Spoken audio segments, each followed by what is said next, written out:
Good morning, everyone. I slept pretty good. I slept pretty good. I think my body got well rested enough. Oh, I don't know if I'm gonna go to the gym today, though.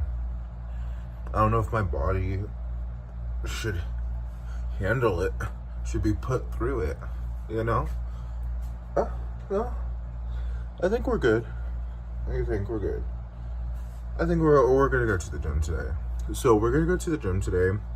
Then we have a online meeting with one of my parents to help me with the CAS application for my visa. So we're gonna get that done today. And then the rest of it is just, God, I'm sorry guys. I'm still waking up. The rest of it will be looking for children's books because I'm gonna go to this camp in Washington State once I'm in the PNW, and my job is to provide books for children. So we're gonna do some online looking for those books. Yeah, sorry guys. I need to I need to wake up. Wake up, Ricky. Wake up. Wake up.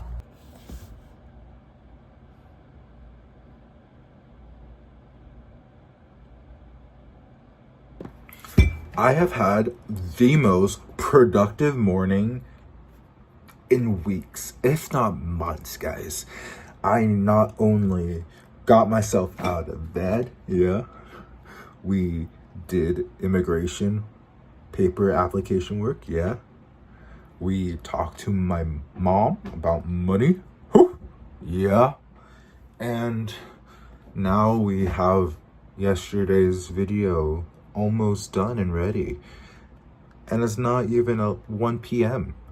It's not even 1 p.m. yet. Like, who is this guy? This is what happens when I don't dedicate my entire energy just to going to the gym and then spending the rest recuperating. But I'm super excited. We have a few more days until we're going back out west to the Pacific Northwest. We're heading up Oregon and Washington State. I'm trading one Washington for another one. But that Washington was the one that I knew first, so it has a special place in my heart and head. But I'm really looking forward to it. I mean, there's some family that I'm not really looking forward to, and then there's some family that I'm not really looking forward to, but also want to make amends. Not like we're singing Kumbaya, but I'm like, I'm good now because I realized how messed up your whole situation is, Like, we're not going to have that same level of trust and camaraderie, and that's all right. I know that how you treated me has nothing to do with who I am as a person. Everything to do with you.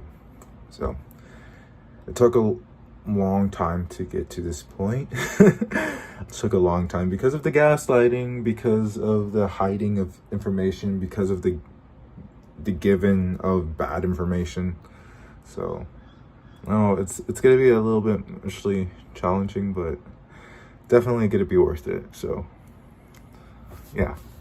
Something like this is super essential. I'm definitely going to take this with us on some adventures. The really cool thing about this is you can take out the insert if you want, or these all come apart. So if you want to make this section bigger, you can.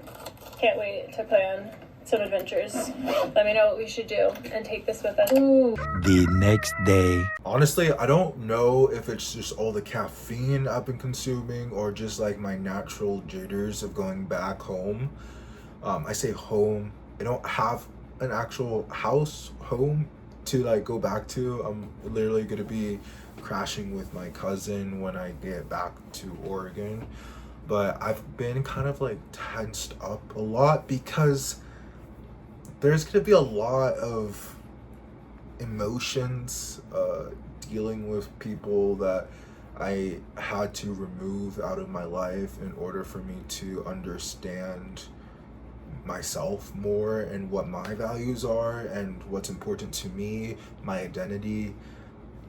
Because if you haven't been following along, particularly these last 9 or so months, has it been 9 months? Like 7, 8 months? I've been on a journey trying to find myself, trying to survive, trying to set the foundation for a long, healthy, prosperous life. And everything, the last few months, the last year or two, has been very reactionary because a lot of stuff was happening to me. I wasn't the one who was basing my choices off of just like, oh, everything's fine and dandy, and so I'm gonna make this crazy move to LA. And when I couldn't find work for 2 months and I was living out of my car, I was like, okay, well, you wanted to go to DC, right? Well, let's get your ass to DC. Hopefully there are better job prospects out there.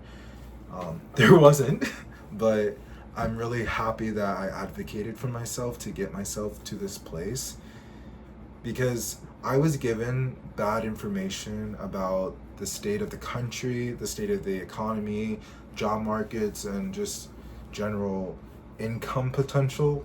I felt like when I was living in my small town after I'd come back from London, it was fun. I enjoyed it for a few months, but after a while, I saw that no one around me was as ambitious as I was. There wasn't anything other than the emotional toxicity of living with my mom and dealing with family members who just gaslight you. There wasn't anything that was fundamentally challenging me in a way that I felt like I could grow from it, which is one of the huge catalysts that moved me to even leave Oregon at all. I wanted to go on a mission where I discover who I am, where I learn about this country, and where I fit into it. And it's been such a painful roller coaster of a journey that I'm still kind of like processing all of this. And like, I've been waiting for this time, like this late end of the summer month. I've been manifesting hope for this time of year, and to see things falling into place and to see like the fruits of my labor, the stuff that I went through, the stuff that I dealt with. I'm not afraid of anything other than guns and those drone attacks, because those fucking drone attacks are fucking scary. I'm sorry. Like, you're just going about your normal business and then fucking a drone just takes you out of the sky. Like, God? I know I'm American and stuff, and they probably wouldn't use this. You know, probably, but I have no reason to think that. But it's just like one of those things where it's just unsettling, like that there's like a unmanned drone that could just like fly over you and just, you know, lights out. So wait, what was I saying? Oh yeah, the journey. Yeah, I feel like this is a time of reflection, and I think next month is definitely going to be a huge time of like coming to terms with everything. It's not going to be like a perfect like end of chapter type of thing. Like, we are moving on to a new chapter, but obviously the stuff that I experienced and learned during these, I started off saying a few months, then I said last year, during this past 2 years, have been really important for me. I'm tripping up because I still don't have the vocabulary, the words to like fully describe of how I'm feeling and what I'm doing. I'm definitely gonna cry. So, okay, the reason why I am talking about this, all emotions and stuff, is, hey, I want to be more upfront and share like real stuff with you guys. But also this, I'm gonna be spending a week at this church camp in Washington State, and before you guys laugh your asses off, this church camp is really important to me. It focuses on spirituality. It doesn't force any particular God or way of believing on you. It's really focused around community and, you know, seeking truth and meaning in life. And I've been going to it since I was 4 years old. I've endured a lot there. I grew a lot there. And this is kind of like a time every year, it's a tradition where it just resets my life. All of the heartaches and the loneliness is remedied, and and that remedy propels me to be able to face a whole new year of unforeseen trials and tribulations. So this month in general for me spiritually is always like in a very important time to be really present and be mindful. So I'm excited that we finally made it here, because we are going to be ending, I mean, I know it's August, so it's not the end of the year, but for me, in an emotional reset, this is a emotional reset for the year. So for me, emotionally, this is the end of the year. It's a reset, and I'm really happy that I have something to look forward to. I have London. I have fucking London to look forward to. I applied to law school when no one in my family supported that. No one in my family encouraged that for me. I wanted better for myself, and I'm getting better for myself. I'm so happy that I'm going back to London on new terms, because when I went to London when I was 17, I was a scared little kid who just needed to get away from it all.